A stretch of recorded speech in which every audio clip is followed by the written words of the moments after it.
clothes to get blood all over them just for kicks. They were Yeah, dressed that horrible. way so that they were the maximum amount of sympathetic. This is very hard to watch. When violence is that visual, it prompts people to action. It gets people's attention in a way that any amount of intellectual discussion can't even approach. The constant pressure of these stories, the pictures of the police dogs and the fire hoses and the kids being arrested, those were all powerful firecrackers, if you will, on policy in Washington. You start to see the country as a whole saying, this is intolerable. This has got to stop. And that puts the pressure on. By now, the mainstream press was covering all the horrible things in the movement, and particularly what had happened in Birmingham. And that's an important moment in time. It's so sad that people haven't learned their lesson.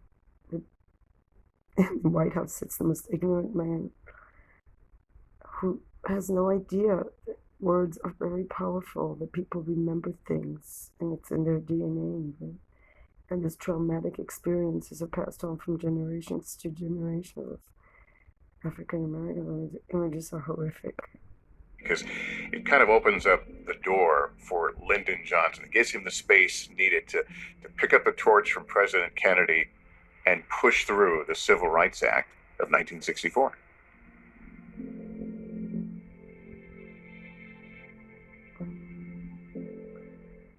So we go one step forward, one step backwards, isn't it?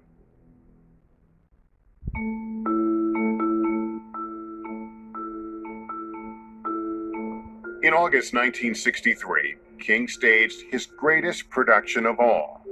This time, the drama did not come from images of violence, but from the astonishing sight of 250,000 peaceful protesters from all walks of life descending on the nation's capital. I have a dream.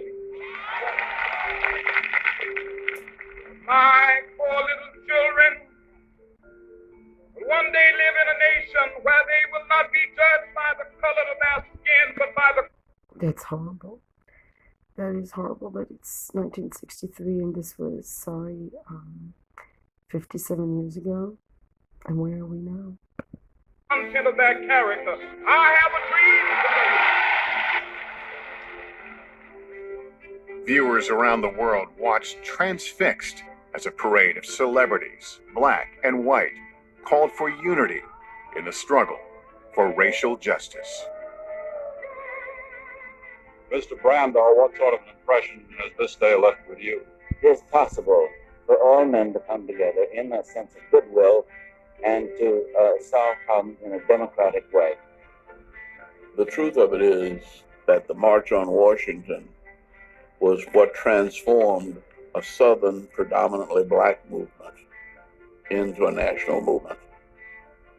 I still think it's really, for me, I would have wanted to see George Floyd's tributes, people of all ethnic groups, and this is the problem I see. Meant that we were not just an isolated movement. This movement became a universal movement. There were white. Yeah, it has. So why were they not allowed to see them? Why there was no visibility for people of different ethnic groups? Why were they not allowed in the official funeral? Why did they not let them in? Where's his white fiancée? Where are the people that supported it? Why not show those people? Why show a black and white situation as if it's a race war? There's so many people that are not black that support this protest. It's protesting alongside blacks. I'm talking about the currently. I really would have wanted to hear not just African Americans speaking. I